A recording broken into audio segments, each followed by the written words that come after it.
Hi, I am Darling. I'd like to discuss transportation. So, what is transportation? Transportation is the movement of people, goods, or animals from one place to another using various methods such as vehicles, vessels, or aircrafts.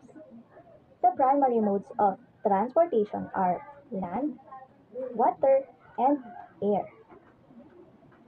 Land transportation encompassing automobiles, buses, trucks, motorcycles, and bicycles, offers flexible road transportation, while water transportation utilize waterways, ocean, rivers, and lakes.